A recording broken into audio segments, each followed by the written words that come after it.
అదే RTV app వార్తల్ని క్షణాల్లో చదివే అవకాశం ఉంటుంది. ఒక న్యూస్ పేపర్, ఒక టెలివిజన్ ఛానల్ మీ చేతుల్లో ఎప్పుడూ ఉంటాయి.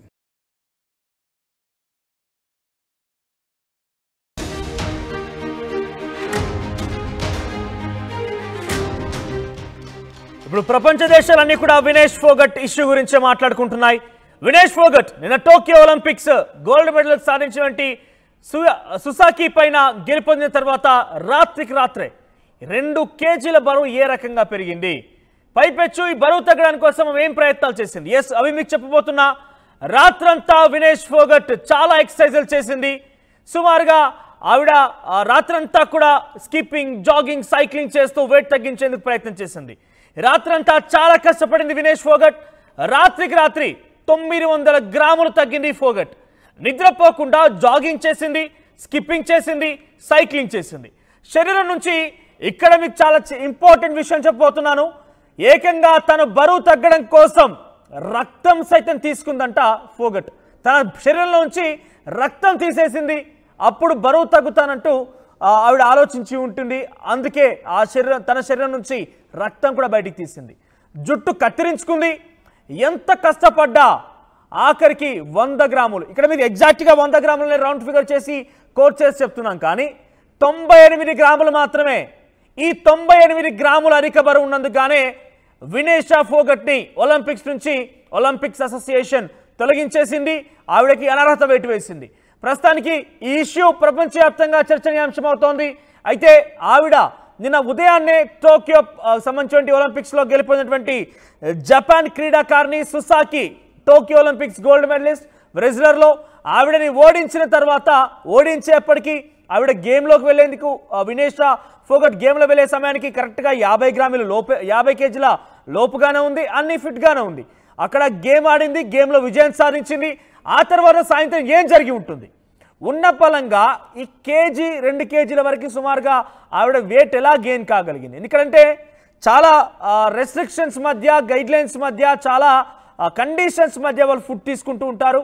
చాలా రకాలుగా వాళ్ళ క్యాల్కులేషన్స్, అంటే ఒక ఫుడ్ మనం తీసుకుంటున్నామంటే దానికి ఎంత ప్రోటీన్స్ ఉంటాయి, ఎంత కార్బోహైడ్రేట్స్ ఉంటాయి, మనం వెయిట్ గెయిన్ ఎంత అవుతాం, లూజ్ ఎంత అవుతాం, ఈ రకంగా ప్రతిదీ కూడా క్యాల్కులేటివ్గానే స్పోర్ట్స్ పర్సనాలిటీస్ ఇట్లాంటి వాళ్ళందరూ కూడా ఫుడ్ తీసుకుంటూ ఉంటారు.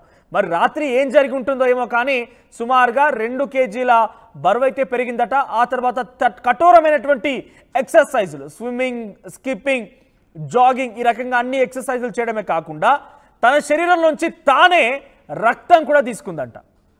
రక్తం తీసుకొని వెయిట్ తగ్గించుకోవచ్చని వినేష్ ఫోగట్ ఆలోచన చేసిందట. రక్తం తీసుకుంటుందట. ఆ తర్వాత మీరు గమనిస్తే ముందు రోజు ఆడిన గేమ్కి నెక్స్ట్ తాను రెడీ అవుతున్నటువంటి గేమ్కి మధ్య మీరు రైట్ సైడ్ బాక్స్లో చూస్తున్నారు. ఆవిడ ఫోటోస్ చూడండి ఒకసారి. హెయిర్ కట్ కూడా చేసుకుంది.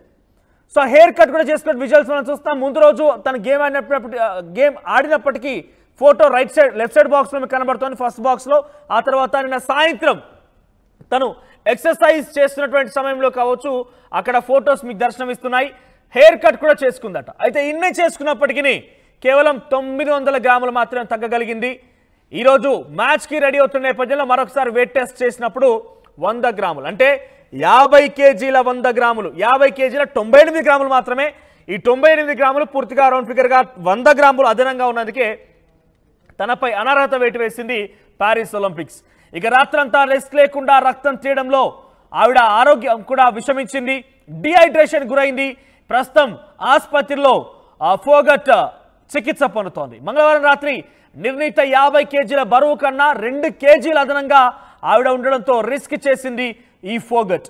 సో మొత్తం మీద వినేష్ ఫోగట్ అనర్హత గురైనటువంటి విషయం మనం చూసాం. అయితే ఇక్కడ అందరినీ ఆశ్చర్యానికి గురి చేస్తున్న ఒక మాట, ఒక ప్రశ్న ఏంటనంటే, రాత్రికి రాత్రే ఏ రకంగా 2 కేజీలు పెరిగింది? నిన్న ఉదయం ఆవిడ జపాన్ క్రీడాకారిణి సుసాకిపై గెలుపొందడంతో ఇక స్వర్ణం ఖాయమే. స్వర్ణం లేదా silver, gold or silver is guarantee అన్నట్టుగా మనం భావించాం. తప్పకుండా గోల్డ్, కంపల్సరిగా గోల్డ్ మెడల్ సాధిస్తున్నట్టు కూడా అందరూ కూడా ఆశించారు. పెద్ద ఎత్తున హర్షధ్వనాలు మనం విన్నాం. పెద్ద ఎత్తున వినేష్ ఫోగట్ పై చర్చ జరిగింది కూడా భారతదేశ వ్యాప్తంగా. అందరం కూడా సంతోషించాం, గర్వంగా ఫీల్ అయ్యాం. కానీ ఈరోజు చూస్తే అనర్హత వేటుకు గురైంది. మరి రాత్రికి రాత్రి 2 కేజీల వెయిట్ ఏ రకంగా పెరిగింది? ప్రతిదీ కూడా క్యాలిక్యులేటివ్గా వాళ్ళు తీసుకునేటువంటి ఫుడ్లో ఏ రకంగా వెయిట్ గెయిన్ ఉంటుంది, ఏ రకంగా కార్బోహైడ్రేట్స్, ప్రోటీన్స్ అన్ని రకాలుగా అన్ని పక్కాగా లెక్కల ప్రకారంగా వాళ్ళు తీసుకుంటూ ఉంటారు. సో చాలా వరకు కఠోరమైనటువంటి ఎక్సర్సైజ్ చేస్తూ ఉంటారు, చాలా కఠోరమైనటువంటి డైట్ కూడా ఫాలో అవుతూ ఉంటారు. మరి ఏం ఆహారం తిందో ఏందో తెలియదు, కానీ సాయంత్రానికల్లా 2 కేజీల బరువు పెరిగింది. సో సాయంత్రం తనకు తాను పరీక్షించుకున్నప్పుడు 2 కేజీలు అదనంగా వచ్చిందట. ఆ తర్వాత చాలా ఎక్సర్సైజ్ చేయడం స్టార్ట్ చేసింది. స్కిప్పింగ్, జాగింగ్, రన్నింగ్ అన్నీ చేసింది. అయినప్పటికీ వెయిట్ తగ్గకపోవడంతో ఇక ఏం చేసేది లేక తన శరీరంలో నుంచి తానే, ఎవరు ఎటువంటి సాహసం చేసి ఉండరు, ఎవరు కూడా చేయబోరు కూడా, చేయకూడదు కూడా. డెఫినెట్గా ఇది మన ఆరోగ్యానికి, మన యొక్క పూర్తి జీవితానికే ప్రమాదకరమైన అంశం. ఎందుకంటే తనకు తానే బ్లడ్ తీసుకోవడం ఏంటండి ఇది? తనకు తానే బ్లడ్ తీసుకొని తనకు తానే హెయిర్ కట్ చేసుకొని వెయిట్ తగ్గేందుకు ప్రయత్నం చేసిందట. సుమారుగా ఇవన్నీ తీసుకున్న తర్వాత కూడా 900 గ్రాములు మాత్రమే తగ్గిందట. మరొక 100 గ్రాములు ఆవిడ నిజంగానే అన్ని చేసినప్పటికీ అదనంగా వచ్చింది. ఒకవేళ అది కూడా ఇన్ని సాహసాలు చేసి ఇన్ని ప్రయత్నాలు చేసినప్పటికీ ఆ ఒక్క 100 గ్రాములే కనుక ఓవర్ వెయిట్ కనుక లేకపోయి ఉంటే ఈరోజు మనం ఈ వార్తగా చెప్పుకోవాల్సింది. ఈ వార్తగా చెప్పుకోకుండా మనం అక్కడ ఉన్నటువంటి వినేష్ ఫోగట్కి స్వర్ణం వచ్చింది, లేదా వినేష్ ఫోగట్కి సిల్వర్ పథకం వచ్చింది, భారతదేశ వ్యాప్తంగా ఒక పథకం వచ్చింది అన్నట్టుగా మనం వార్తలు చెప్పుకునే వాళ్ళం. కానీ ఇక్కడ 100 గ్రాములు అంటే కేవలం 98 గ్రాములు మాత్రమే, 98 గ్రాములు ఆవిడ అదనపు వెయిట్ రావడంతోనే ప్రస్తుతం ప్యారిస్ ఒలింపిక్స్ నుంచి ఆమెని అనర్హత వేటు గురి చేశారు. సో ఈ విషయంపై భారత ప్రభుత్వం కూడా ఐఓఏకి అంటే ఇంటర్నేషనల్ ఒలింపిక్స్ అసోసియేషన్ కూడా కొంత వాళ్ళు విజ్ఞప్తి చేసే అవకాశం కనబడుతోంది. ఒక రకంగా ప్రొటెస్ట్ చేయాలంటే కూడా వాళ్ళు మాట్లాడుకుంటున్నారు. ఇక ఇండియన్ రెజ్లర్స్ సంబంధించి వారు కూడా కొంత ఆందోళన కలిగిస్తున్నారు, వాళ్ళు కూడా చాలా ఆవేదన వ్యక్తం చేస్తున్నారు. మరోవైపు ఇక్కడ ఏదైనా పాలిటిక్స్ జరిగాయా, లేదంటే ఇంకేదైనా జరిగిందా? ఏకంగా కొంతమంది బాక్సర్స్, అథ్లెట్స్ అందరు కూడా పలు విమర్శలు తావిస్తున్నారు. తనకు సమయం ఇవ్వలేదు, ఎగ్జాక్ట్గా వినేష్ ఫోగట్కి సమయం కల్పించలేదు.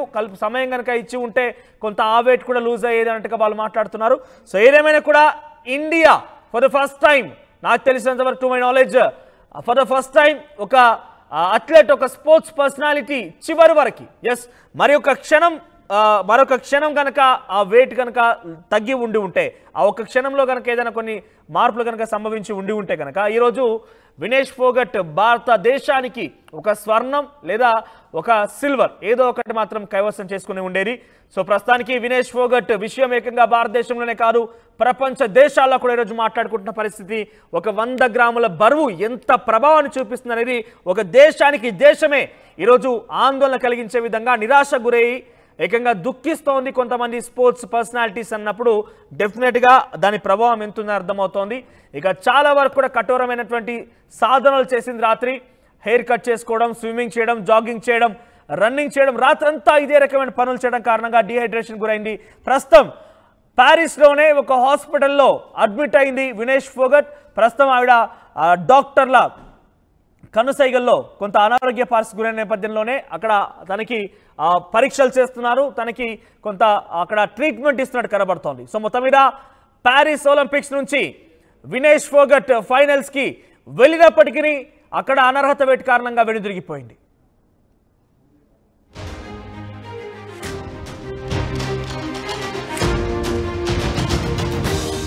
మరిన్ని వీడియోస్ కోసం ఛానల్ ని సబ్స్క్రైబ్ చేయండి, లేటెస్ట్ అప్డేట్స్ కోసం వాట్సాప్ ఛానల్ ని ఫాలో చేయండి అండ్ లింక్ డిస్క్రిప్షన్ లో ఉంది.